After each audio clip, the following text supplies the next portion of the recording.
लग्नानंतर होईलच प्रेम. प्रेक्षकांनो, मालिकेचा कसला जबराट आता आपल्याला भाग पाहायला मिळणार आहे. मुळातच मात्र आता ज्या वेळेला मानिनीने हट्ट केलाय की मला आता नंदिनीच्या सोबत सोनोग्राफीला यायचं आहे आणि त्याच वेळेला सोनोग्राफीच्या वेळेला काय तो चमत्कार घडलाय आणि नंदिनीच्या पोटामध्ये बाळाची हालचाल आता डॉक्टरांना दिसतात. हा काय चमत्कार आहे? आणि त्याच वेळेला गुरुजींची महाभयंकर भविष्यवाणी खरी होताना इकडे आता दिसलेली आहे. हो प्रेक्षकांनो, आता इकडे गुरुजींनी जी भविष्यवाणी केले त्याचा अर्थ या दोघांना जरी समजत नसला तरी सुद्धा त्या भविष्यवाणीचा नेमका अर्थ ज्या वेळेला डॉक्टर आता सगळं सत्य सांगणार त्यावेळेला लक्षात येणार आहे. नक्की असं काय घडलंय, बाळाची हालचाल कोणत्या चमत्कारामुळे जाणवले आणि हे सगळं कळल्यावरती मुळातच आता इकडे जीवा तर आनंदाने उड्या मारायला लागलेला आहे. कारण मुळातच आता याच्या पुढे सुद्धा नंदिनीचं आई होण्याचा धोका आहे हे डॉक्टरांनी सांगितल्यामुळे दोघं थोडीफार जी आशा घेऊन आहेत ती पण आशा खचलेली आहे. पण सोनोग्राफीत बाळाची हालचाल दिसताच दोघांचा आनंदाचा पारा आता चढलेला आहे. नक्की काय घडलंय, कसं घडलंय, सविस्तर इकडे आपण पाहिलेलं आहे की आता इकडे विजयने बरोबर आता वसूला आपल्या जाळ्यात ओढलंय. पण का कुणास ठाऊक वसूला या सगळ्यामध्ये डाऊट येतोय की विजय काहीतरी फसवतोय. आणि त्यानंतर मग आता वसू विजय ज्या घरात राहत आहे त्याच घराची आता इकडे चौकशी करण्याचा प्रयत्न करते. वसू आता विचार करते की नक्की हा विजय जर का इतक्या मोठ्या कंपनीचा मालक आहे तर तो एवढ्याशा टपरीवरती होता आणि मला पाहिल्यावरती तो आता पळून गेला हे मी 100% पाहिलेलं आहे. हे असं त्यांनी का केलं असेल, कशासाठी केलं असेल ते काही माहीत नाहीये, पण हे त्यांनी केलेलं आहे ही गोष्ट मात्र आता खरी आहे. आणि त्यासाठी मला आता त्याला या सगळ्यामध्ये जे काही आहे ते विचारल्याशिवाय आता मी गप्प बसणार नाहीये. आणि त्यानंतर ती सांगायला लागते, ठीक आहे तुम्ही आता जर का असं म्हणताय तर मी विश्वास ठेवते. पण वसू मात्र विश्वास त्याच्यावर ठेवत नाहीये, तर ती आता त्याच्या मुळाशी पोहोचण्याचा प्रयत्न करते. विजय आता विचार करतोय, चला या म्हातारीला आत्ता तरी मी इकडे गंडवून मोकळा झालेलो आहे, पुढच्या गोष्टी काय आहेत त्या पुढे बघता येतील. पण सध्या तरी ही म्हातारी माझ्याच्याने पटलेली आहे असं मात्र विजयला वाटतंय. त्याला वाटतंय की आपण हिला फसवलंय. पण आता इकडे लगेचच वसू सांगते, मी निघते बरं का. आणि तुमची आई नाही कुठे दिसली? यावरती तो म्हणतो, आई आत्ताच तर तुम्ही म्हटलात ना की तुम्हाला ती बाहेर भेटली, मग काही कामानिमित्त ती बाहेर गेली असेल, येईलच, थांबा की तुम्ही. यावरती मग आता वसू सांगायला लागते, नाही मला खरं तर थांबायला अजिबात वेळ नाहीये, मी आत्ताच्या आत्ता निघते आणि आता नंतर आपण बोलूयात असं म्हणत ती आता लगेचच तिकडून बाहेर पडते. ती बाहेर पडल्या आता डॉक्टरांनी फायनल काय घडतंय हे सोनोग्राफी केल्याशिवाय आपण सांगू शकत नाहीये असं नंदिनीला सांगितल्या कारणाने नंदिनी आणि जीवा आता एकदा असं फायनल रिपोर्ट करायला किंवा आता मोठे डॉक्टर जे दुसरे येणार असतात त्यासाठी मात्र आता ते भेटायला निघालेले आहेत. ज्या वेळेला ते आता सोनोग्राफीसाठी निघाले त्यावेळेला मानिनीला ऑलरेडी माहिती आहे की आजची सोनोग्राफीची डेट आहे आणि त्यासाठी मानिनी सांगायला लागते, नंदिनी अजिबात एकटी जाऊ नकोस, मी आहे ना, मी येते तुझ्यासोबत. पण त्यावेळेला नंदिनी सांगायला लागते, नको आई, अहो कशाला तुम्ही त्रास करताय. यावरती मानिनी म्हणते, वेड लागले का? त्रास कसला त्रास? म्हणजे आता खरं सांगायचं तर इकडे मी त्या सोनोग्राफीमध्ये काय ते बघतात ना तुमच्या इकडे ते तर मी बाळाला बघेन की असं म्हटल्यावरती मग आता ती त्या दोघांकडे काही ऑप्शन नाहीये प्रेक्षकांनो. कारण आता मानिनीला सत्य सांगू शकत नाहीये किंवा काही नाहीये. आणि मग त्यामुळे इकडे आता नंदिनी विचार करते, ठीक आहे जर का आता हे अशाच पद्धतीने सत्य आता आईंच्या समोर यायचं असेल तर डॉक्टरांनाच हे सगळं सांगू दे. कारण माझी स्वतःची हिंमत नाहीये की मी आता हे सगळं सत्य सांगेन किंवा मी या सगळ्यामध्ये सत्य बोलू शकेन असं म्हणत नंदिनी आता मात्र जीवाला सांगते, ठीक आहे डॉक्टर आपल्या गुरुजींनी सांगितलंय ना, जे ज्या फ्लोमध्ये चाललेलं आहे ते त्याच फ्लोमध्ये आता इकडे होऊ दे. आणि त्यामुळे आपण आता कोणत्याही परिस्थितीमध्ये या गोष्टी अडवायच्या नाहीयेत. आईंना जे काही कळायचं असेल ते कळू दे असं म्हणत मात्र आता नंदिनी इकडे आता जीवाला सांगत आहे. आणि त्यानंतर जीवा आणि नंदिनी हे दोघं जण डॉक्टरांची म्हणजे सोनोग्राफीच्या आधी डॉक्टरांची भेट घेण्याचं ठरवतात आणि डॉक्टरांना सांगायला लागतात की तुम्हीच अशा प्रकारे सगळं जे काही आहे ते आता इकडे सांगा, ते म्हणजे आता आईला. असं म्हटल्यावर जीवा नंदिनी मानिनीला बाहेर बसवतात आणि मानिनीला बाहेर बसवून ते आता सांगायला लागतात की तू इकडे थांब,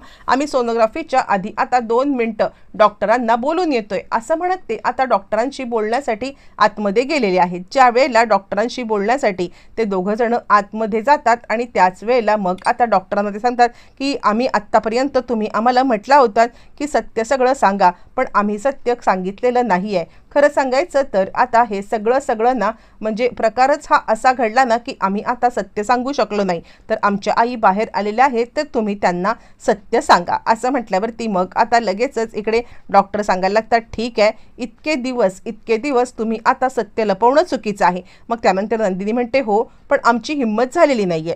मग त्यानंतर डॉक्टर सांगतात, एक मिनिट, तुम्ही सोनोग्राफीसाठी आलात ना, तर आता इकडे आपल्या इथे खूप मोठे डॉक्टर आलेले आहेत आणि ते डॉक्टर आता तुमची सोनोग्राफी करतील. म्हणजे कसं आहे, या ह्याच्यामध्ये तज्ज्ञ डॉक्टर आहेत ते, आणि ते तज्ज्ञ डॉक्टर ज्या वेळेला तुम्हाला तपासतील ना त्यावेळेला ॲक्युरेट सांगतील. म्हणजे आत्तापर्यंत जर माझ्या बोलण्यामध्ये सांगण्यामध्ये काही आता तफावत आली असेल तर ते नक्की क्लिअर करतील. नंदिनी आणि जीवा देवाकडे प्रार्थना करतायत की आता डॉक्टरांनी असं सांगू दे की नंदिनी पुन्हा आई होऊ शकते, पण त्यांना माहिती नाही आहे की त्यापेक्षा मोठी गुड न्यूज त्यांना आता मिळणार असते आणि ती याच वेळेला मिळणार असते. बरं, आता मोठे डॉक्टर आणि आता ते सांगतायत, या मला आता डॉक्टरांनी सांगितलंय की तुमची सोनोग्राफी करायची आहे ना, या कोणतंही टेन्शन घेऊ नका, काहीही झालं तरी सुद्धा सगळं काही नॉर्मल होणार आहे. आणि असं म्हणत आता इकडे डॉक्टर तिला सोनोग्राफीसाठी घेतात.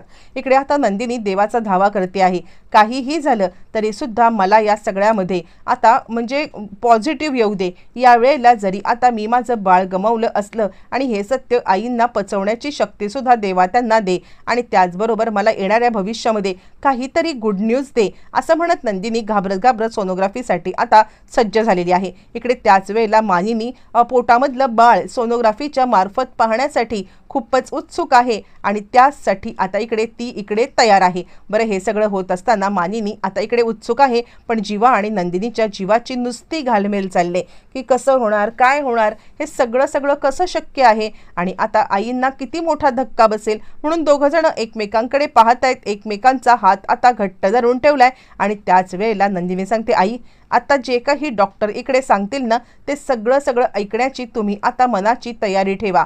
काहीही झालं तरी डॉक्टरांचं जे काही म्हणणं आहे ते आता मुळातच तुम्ही या सगळ्यामध्ये म्हणजे धैर्य आणून ऐका. यावरती मानिनी म्हणते, का ग, काय झालं डॉक्टर, काही प्रॉब्लेम आहे का, काय झालंय काय, असं म्हणत आता इकडे मानिनी डॉक्टरांना विचारायला लागते. त्यावरती डॉक्टर आता सांगायला लागतात, एक मिनिट, आणि डॉक्टर सांगतात, मला तुमची हिस्ट्री सगळी आता जुन्या डॉक्टरांनी समजावून सांगितलेली आहे आणि त्यानुसार मला आता एक वेगळीच गडबड वाटते. आणि त्यावरती मग आता नंदिनी सांगायला लागते, हो डॉक्टर, आई तुम्हाला तेच सांगण्याचा मी प्रयत्न करत होते. त्या दिवशी ज्या वेळेला आम्ही आता गेलो होतो ना तेव्हा मला गाडीचा धक्का लागला आणि त्यानंतर माझं आता मिसकॅरेज झालेलं आहे. प्रेक्षकांनो, ज्या वेळेला हा सगळा प्रकार मानिनी ऐकते, मानिनीला धक्का बसतो, काय बोलताय तुम्ही, ही कसली मस्करी आहे. आणि त्यावरती जीवा सांगतो, नाही ही मस्करी नाही आहे. पण त्याच वेळेला डॉक्टर म्हणतात, एक मिनिट, मी तेच सांगते, ही सगळी हिस्ट्री मला त्या डॉक्टरांनी सांगितलेली आहे, पण मला जे काही दिसतंय ना ते मात्र वेगळंच सत्य आहे. आणि जीवा म्हणतो, काय झालंय, अजून काही कॉम्प्लिकेशन्स झालेत का. त्यावरती डॉक्टर सांगतात, कॉम्प्लिकेशन्स तर आहेत, पण आता ते वेगळ्याच अर्थाचे कॉम्प्लिकेशन्स आहेत. मला या सगळ्यामध्ये बाळाची हालचाल जाणवते आणि तुम्ही तर सांगतायत की डॉक्टरांनी सांगितले की मिसकॅरेज झालं, हे कसं शक्य आहे. आणि असं म्हटल्यावरती मग आता लगेचच इकडे सांगायला लागतात ते म्हणजे डॉक्टर, अहो काहीतरी गडबड आहे आणि याच्या आधी तुम्ही आता सोनोग्राफी केली होती का. यावरती जीवा म्हणतो, नाही, ऑलमोस्ट तीनच महिने पण झालेले नाही आहेत आणि आम्हाला समजलं पण उशिरा, आणि त्यामुळे सोनोग्राफी करण्याचा काही प्रश्नच नाही आहे. डॉक्टर म्हणतात, म्हणजे तुम्हाला देवच पावलाय असं म्हणायला हरकत नाही आहे. आणि त्यावरती जीवा म्हणतो, का काय. आणि त्यावेळेला डॉक्टरांनी जे सांगितलंय ते ऐकून आता इकडे सगळ्यांना गुरुजींची भविष्यवाणी आठवले. गुरुजींनी सांगितले की जे ज्याच्या नशिबात आहे ते कधीच आता कुणीही रवून घेऊ शकत नाहीये आणि त्यासाठी आता इकडे ज्याला जे आहे ते मिळणारच. आणि असं म्हटल्यावरती आता मात्र यांच्या नशिबामध्ये जर का आता बाळाचं आता चाहूलच असेल तर मात्र आता काहीही झालं तरी ती बाळाची चाहूल आता त्यांना लागणारच, असं खरं तर आता इकडे गुरुजींचं म्हणणं. आणि एका झटक्यात डॉक्टर बाळाचे ज्या वेळेला ठोके आणि हालचाली यांना आता दाखवत आहेत आणि त्याच वेळेला जीवा तर आता फक्त नाचायचा बाकी राहिलाय आणि तो आता आरडाओरडा करत यस यस यस असं म्हणायला लागलाय. आणि त्यानंतर नंदिनी पण खुश झाली. पण नंदिनी विचारायला लागते, हे कसं काय शक्य आहे. म्हणजे आता त्यावरती डॉक्टर म्हणतात, कदाचित ज्या वेळेला तुम्ही कन्सिव्ह केलेलं असेल ना त्यावेळेला तुम्ही आता ट्विन्स केलेलं असेल आणि त्याच्यापैकी एकाचं मिसकॅरेज झालं तरी दुसरं बाळ राहू शकतं, पण सोनोग्राफी केल्याशिवाय हे आता कळू शकत नाही, म्हणून त्या डॉक्टरांना कळलं नसणार. एका झटक्यात डॉक्टरांनी इतकी मोठी गुड न्यूज दिले मानिनीला एकाच वेळेला धक्का आणि दुसऱ्या क्षणाला आनंद काय असतो याची प्रचिती आलेली आहे। आणि इकडे जीवा आणि नंदिनी यांचा तर गुरुजींच्या बोलण्याचा अर्थ काय आहे हे पण समजले। एका झटक्यामध्ये सगळी समीकरणं सुधरत आता मात्र जीवा नंदिनीच्या आयुष्यामध्ये आनंदाचा तो क्षण पुन्हा आलेला आहे।